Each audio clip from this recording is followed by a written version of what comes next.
খুন রাজস্থানে close circuit ক্যামেরার ফুটেজে হাড় হিম করা সেই ছবি, কিভাবে জিমের মধ্যে ঢুকে খুন করা হয়েছিল।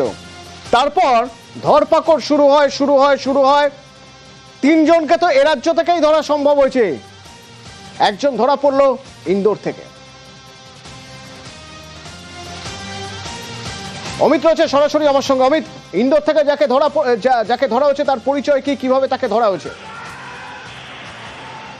দেখো, জুবের আহমেদ তার নাম, তাকে ইন্দোর থেকে গ্রেপ্তার করা হয়েছে 7 অক্টোবর এই খুনের ঘটনার পর থেকেই কিন্তু 4 জন অভিযুক্ত তারা পালিয়ে বেরোচ্ছিলেন। জুবের আহমেদ, গণপত গুজর, মহেশ গুজর এবং ধর্মেন্দ্র গুজর 4 জন কিন্তু রাজস্থান থেকে পালিয়ে যায় এবং বিভিন্ন রাজ্যে তারা আত্মগোপন করছিলেন।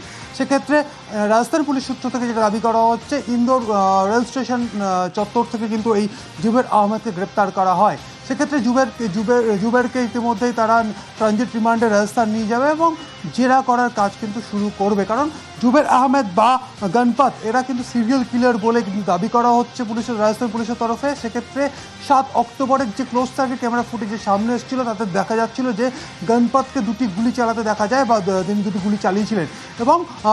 এবং 7 অক্টোবর এই ঘটনা ঘটার পর জুবের এবং তার অন্যান্য যারা সহযোগী তার মধ্যে রয়েছে গণপত এবং ধর্মেন্দ্র, মহেশ, তারা প্রত্যেকে কিন্তু রাজস্থান থেকে পালিয়ে যায়। পালিয়ে গিয়ে বিভিন্ন রাজ্যে তারা ডেরা বদল করে আত্মগোপন করার চেষ্টা চালিয়ে যাচ্ছিলেন। সেক্ষেত্রে কলকাতা থেকে 16 তারিখ সন্ধেবেলা 3 জনকে গ্রেপ্তার করা হয় এবং জুবেরের খোঁজ কিন্তু চালানো হচ্ছিল রাজস্থান পুলিশের তরফে।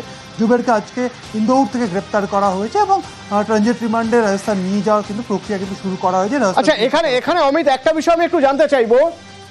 তার আগে কলকাতা থেকে